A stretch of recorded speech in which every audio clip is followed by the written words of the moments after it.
Beyond the script, Dakota's quiet romantic moments with Jamie. No lights. No cameras. No one shouting action. Just an ordinary London morning, where the sky was a gentle pale grey, as if the city were accustomed to keeping secrets of stories never to be told. Dakota Johnson arrived earlier than expected. She stepped into a small café nestled between two quiet streets, where the smell of toast mingled with the aroma of hand-roasted coffee. She chose a table by the window, an old habit, not to look out, but to avoid directly confronting the world. She took off her sunglasses. She let out a very soft sigh. Here, no one recognized her as Dakota Johnson. She was just a woman waiting for someone else. Jamie was 5 minutes late. Not because of traffic, but because he paused at the door, regulating his breathing, something he rarely did, but always did when he knew he was about to enter a moment that wasn't part of any script. He saw her instantly. Not because she stood out, but because of the stillness around her, a familiar stillness he had learned to recognize long ago. He approached. "Hi," Jamie said, his voice low and deep. Dakota looked up. Her smile came slower than usual, but warmer. "You're here." There was no hug. No hurried touch of hands. Just two people sitting opposite each other, as if trying to recall how to greet someone, when no one had written their lines for them. Things left unsaid. They talked about very small things. About London's early rainy season. About a documentary Jamie had just watched. About Dakota failing at cooking an Italian dish for the third time. These seemingly meaningless conversations were their way of circling around the important thing, instead of rushing straight to it.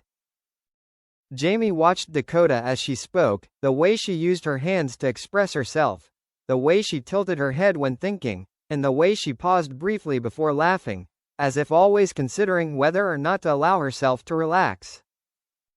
"What are you thinking about?" Dakota asked, without looking at him. Jamie was slightly startled. He chuckled softly. "I think we talk better when we're not talking about important things."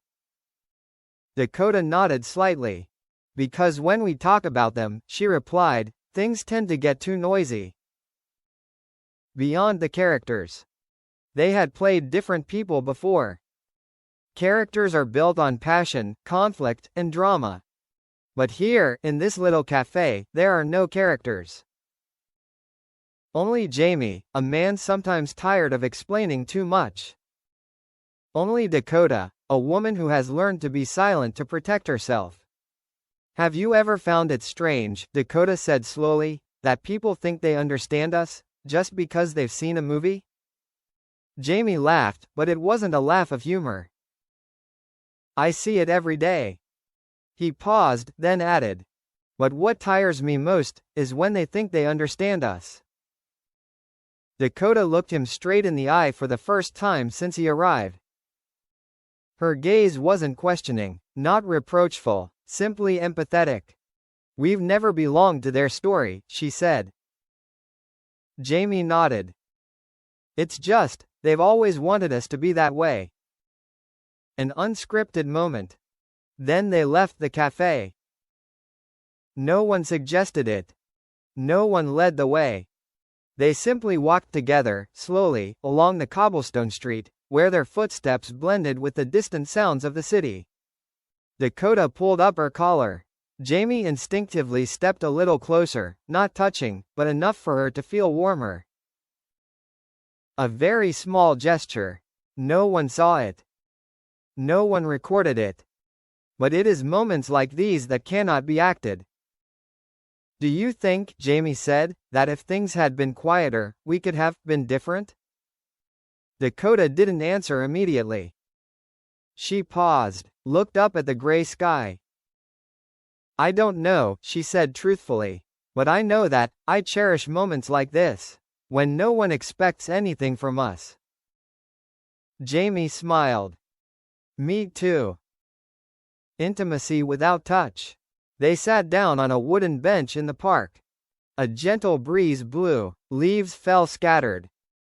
Dakota crossed her arms, Jamie leaned back, the distance between them just enough to avoid pressure, but not so far as to feel cold. I used to think, Dakota said, that romance had to be something grand. Big words, actions that would grab the world's attention. She smiled, a little bitterly. But it turns out, I'm most comfortable when there's nothing to prove. Jamie looked at her for a long time. I think, he said, that's the hardest kind of romance. Why?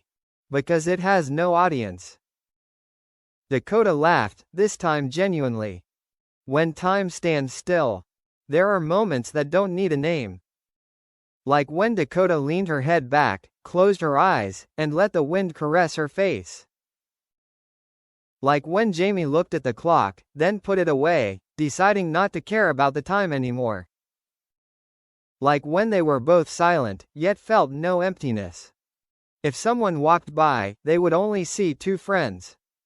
But between them existed something else, an understanding that needed no explanation. A painless farewell. Finally, they had to get up. No climax.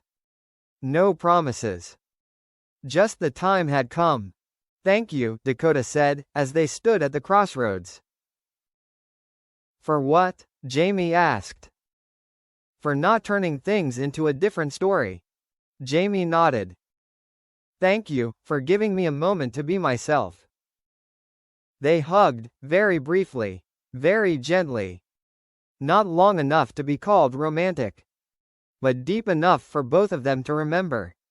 Dakota turned away first. Jamie paused, watching her, then turned in another direction. Beyond the script. No photos were published. No news was released. No story was distorted. But somewhere, in a very ordinary London morning, something very real existed. It's not a pre-written love story.